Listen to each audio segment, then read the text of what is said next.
하나님을 경배하는 방법. 신명기 12장 1절에서 14절 말씀. 하나님을 경배하는 방법. 모세는 가나안 땅에서 평생 지켜 행할 규례와 법도를 명령했다. 특히 본문에는 하나님을 경배하는 원리에 관해 언급되어 있다. 어떻게 경배해야 하는가? 1. 우상의 흔적을 멸하라.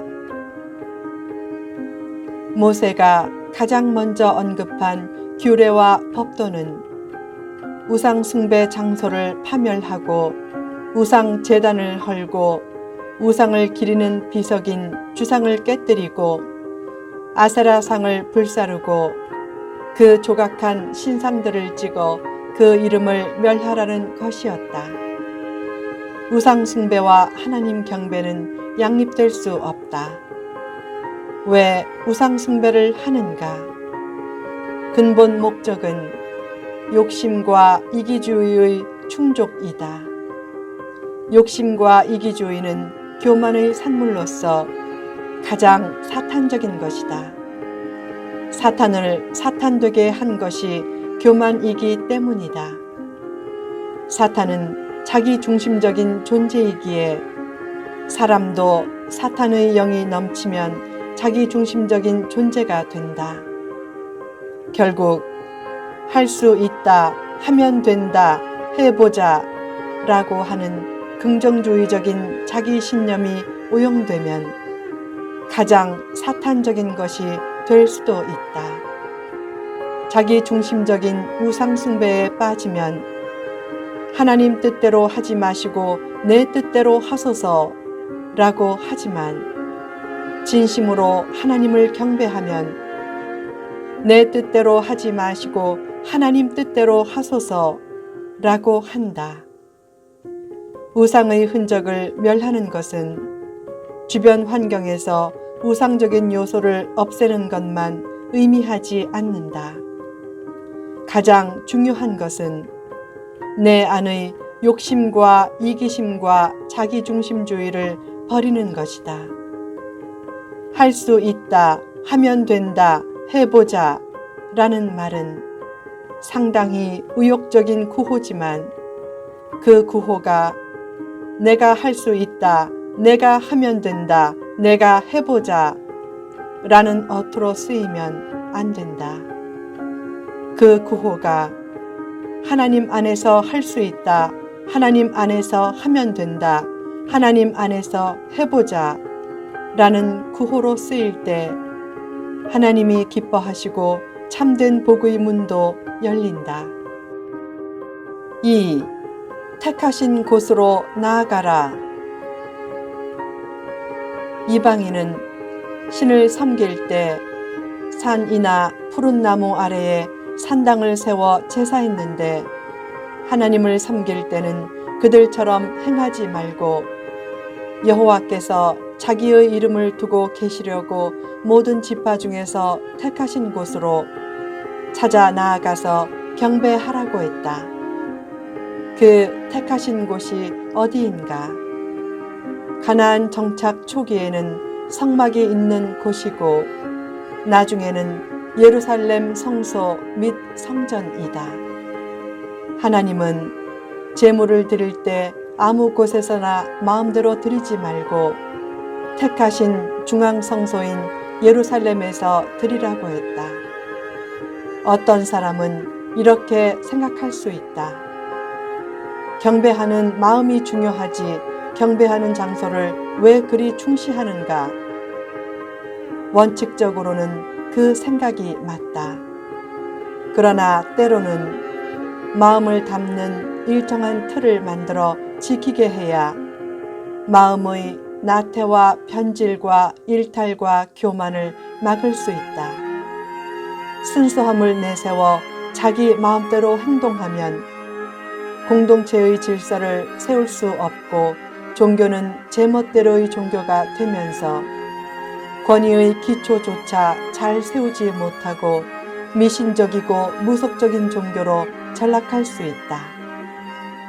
마음이 중요하다는 주장을 유독 심하게 하는 사람은 대개 자기 마음을 중시하는 경향이 있다. 모든 것을 자기 마음에 맡기면 법도 필요 없게 된다. 법이 없는 세상이 어떻게 되겠는가? 법이 있어야 하듯이 일정한 틀도 있어야 좋은 것을 오래 보존시킬 수 있다. 실제로 예루살렘 성소를 중앙 성소로 삼게 하신 것은 여호와 유일신 신앙의 무속화와 미신화를 막고 이스라엘의 12지파를 하나로 묶는 데 큰 역할을 했다.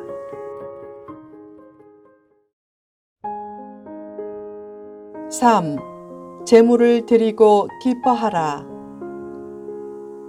본문 6절에 나오는 번제는 짐승의 가죽을 제외한 전부를 번제단 위에서 태워 하나님께 드리는 제사로서 온전한 헌신을 상징한다. 거제는 화목 제물의 뒷다리 부분을 들어 하나님께 드리는 제사이고, 서원제는 낙헌제, 감사제와 더불어 화목제의 3대 제사 중 하나로서 하나님께 드리기로 서원한 것을 드리는 제사이고, 낙헌 예물이란 자발적으로 즐겁게 하나님께 드리는 예물이다. 그런 예물과 희생 제물과 11조와 소나 양의 처음 난 것을 중앙 성소에 드리라고 했다. 본문 7절에 나오는 너희의 하나님 여호와 앞에서 먹으라는 말씀은 하나님께 바친 희생 제물들을 백성들이 즐겁게 나눠 먹으라는 말이 아니다. 희생 제물은 제사장들의 몫으로 돌려졌다. 그 말씀은 추수 후에 11조의 일부를 구별해 드려서 감사 잔치를 베풀고 공동체 전 구성원이 잔치에 참여해 기뻐하고 즐거워하라는 명령이다. 경배는 드리는 삶이 수반되어야 한다. 드리는 삶은 욕심을 극복하는 삶을 위한 실제적인 훈련 과목이다. 드리기를 좋아하면 기쁨과 만족을 얻지만 받기를 좋아하면 기쁨과 만족을 얻기 힘들다. 사람이 시험에 잘 드는 이유는 취함에 초점을 맞추기 때문이다.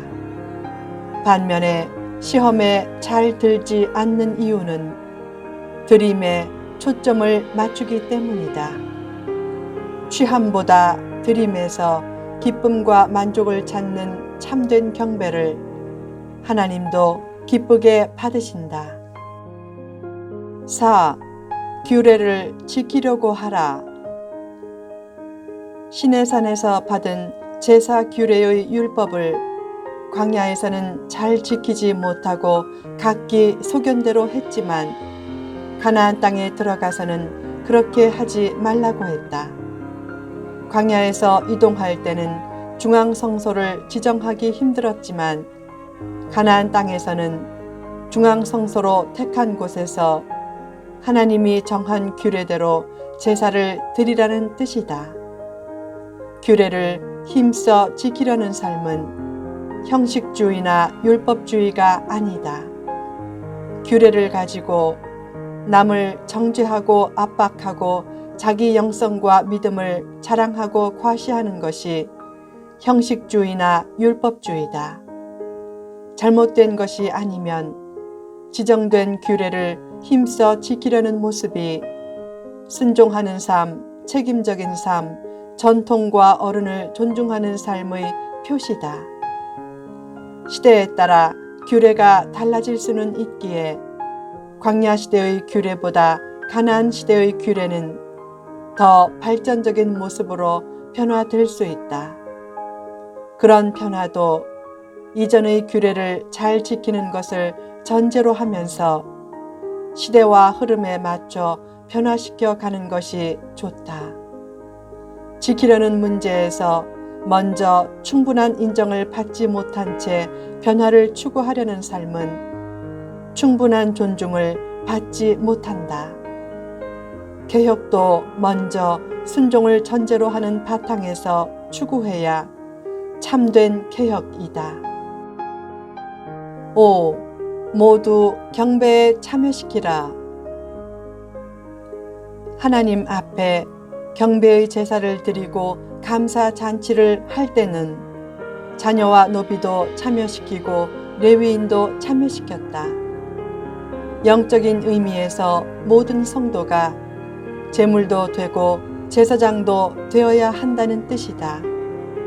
나를 하나님의 제물뿐만 아니라 하나님의 제사장 같은 존재로 여기라. 베드로는 성도들에게 거룩한 제사장이 되라고 했다. 또한 왕 같은 제사장이라고 했다.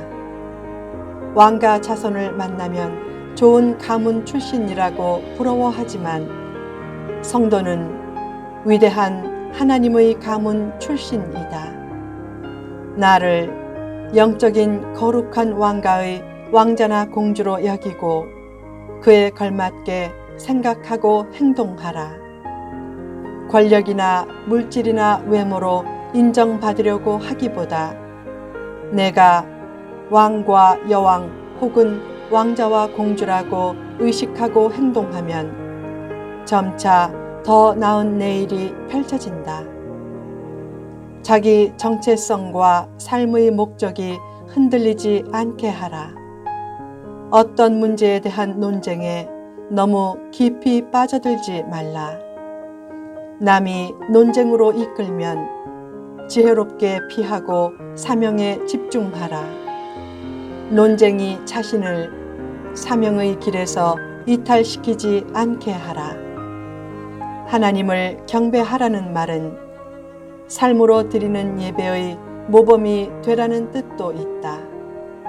죄가 없게 될 수는 없어도 비난이 없게 될 수는 있다. 성도다운 삶을 통해 하나님의 제사장과 자녀로서 남이 하나님을 바라보게 하는 거룩한 통로가 되라.